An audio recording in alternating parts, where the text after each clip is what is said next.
आप लोगों ने सहकारी बैंक के बारे में सुना होगा, वाणिज्यिक बैंक के बारे में भी सुना होगा। आखिर ये सहकारी बैंक होता क्या है इसके बारे में हम लोग एक सामान्य जानकारी देखते हैं, जानते हैं। और इस तरह के टॉपिक से आपके एग्जाम में क्वेश्चंस पूछा जाता है। मैं इसीलिए तो कह रहा हूं आपसे कि आप लोग जिस भी एग्जाम की तैयारी कर रहे हैं, अगर आप स्टेट पीसीएस एग्जाम की तैयारी कर रहे हैं, सिविल सर्विस एग्जाम की तैयारी कर रहे हैं, या फिर किसी वनडे एग्जाम की तैयारी कर रहे हैं, तो इसका सिलेबस, पैटर्न, पुराने क्वेश्चंस पेपर उठाकर जरूर देखा करिएगा। सहकारी बैंक की अगर हम लोग परिभाषा की बात करें तो सहकारी बैंक ऐसी सहकारी समिति होती है जो या तो राज्य सहकारी समिति अधिनियम हो या फिर बहु राज्य सहकारी समिति अधिनियम 2002 के तहत पंजीकृत हो तथा बैंकिंग व्यवसाय में संलग्न हो।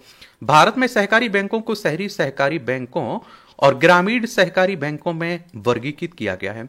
इसके स्वामित्व की बात करें तो सहकारी बैंकों का स्वामित्व और संचालन उनके सदस्यों द्वारा किया जाता है जो इसके ग्राहक होते हैं। एक व्यक्ति एक मत के सहकारी सिद्धांत के अनुसार सदस्यों को आमतौर पर समान मतदान का अधिकार होता है। इसके अगर हम लोग उद्देश्य की बात करें तो ग्रामीण वित्त पोषण और सूक्ष्म वित्त पोषण प्रदान करते हैं। मुख्य रूप से कृषि, लघु पैमाने पर उद्योगों, स्वरोजगार करने वाले श्रमिकों का समर्थन करती है। विनियमन और पर्यवेक्षण शहरी सहकारी बैंकों को भारतीय रिजर्व बैंक द्वारा विनियमित किया जाता है। अगर हम लोग आरबीआई की बात करें, रिजर्व बैंक ऑफ इंडिया की बात हो रही है, बैंकों का बैंक भी कहते हैं, और हमारी केंद्रीय बैंक है, राष्ट्रीय बैंक है। 1 अप्रैल 1935 में स्थापना हुई थी। मुंबई, महाराष्ट्र में इसका हेडक्वार्टर देखने को मिलेगी। ग्रामीण सहकारी बैंकों की निगरानी मुख्य रूप से राष्ट्रीय कृषि एवं ग्रामीण विकास बैंक तथा राज्य सरकारों द्वारा बैंकिंग विनियमन अधिनियम 1949 और बैंकिंग कानून सहकारी समितियों पर लागू अधिनियम 1965 के तहत की जाती है।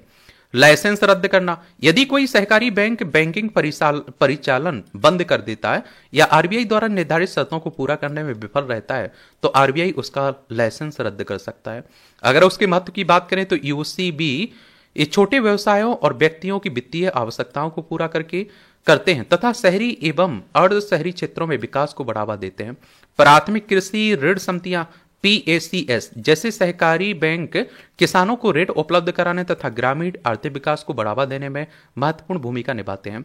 सहकारी बैंक आर्थिक मंदी के प्रति अधिक लचीले होते हैं क्योंकि ये उच्च जोखिम वाली परिसंपत्तियों से बचते हैं, जो कि जैसा कि वर्ष 2008 के वैश्विक वित्तीय संकट के दौरान यूसीबी द्वारा प्रदर्शित किया गया था। ये बैंकिंग सेवाओं से वंचित और अपर्याप्त बैंकिंग सेवाओं वाले वर्गों की जरूरतों को पूरा करते हैं तथा वित्तीय समावेशन के माध्यम से समावेशी विकास को बढ़ावा देते हैं।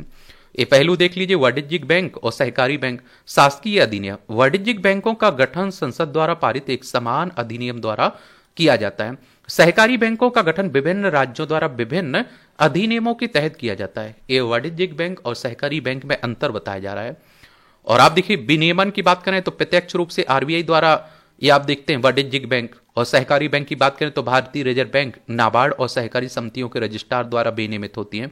दी जाने वाली विभिन्न सेवाएं, तो आप देखिए वाणिज्यिक बैंकों में विभिन्न प्रकार की बैंकिंग सेवाएं प्रदान करने की व्यापक संभावना है, और वहीं हम सहकारी बैंक की बात करें तो विभिन्न प्रकार की बैंकिंग सेवाएं प्रदान करने की कम संभावना है। संचालन का क्षेत्र की अगर हम लोग बात करें तो इसमें आप देखेंगे कि बड़े पैमाने पर संचालन आमतौर पर देशव्यापी, वाणिज्यिक बैंक विदेशों में भी शाखाएं खोल सकती हैं। सहकारी बैंक की बात करें तो छोटे पैमाने पर संचालन आमतौर पर एक क्षेत्र तक सीमित। सहकारी बैंक विदेशी देशों में शाखाएं नहीं खोल सकते हैं। उधारकर्ता की बात करें, उधारकर्ता केवल खाताधारक होते हैं और उनके पास आप देखते हैं कोई मतदान शक्ति नहीं होती, इसके लिए वे ऋण नीति को प्रभावित नहीं कर सकते। वहीं आप लोग सहकारी बैंक की बात करें तो उधारकर्ता सदस्य शेयर धारक होते हैं, इसलिए बैंक की ऋण नीति पर उनका कुछ प्रभाव होता है। तो इतनी जानकारी जरूर रखिएगा, अगर क्वेश्चंस पूछे जाएगा तो उससे आसानी से आप लोग उसका जवाब भी दे पाएंगे। अब आपका कोई सवाल हो, मेरे लिए सुझाव हो तो जरूर बता सकते हैं। धन्यवाद।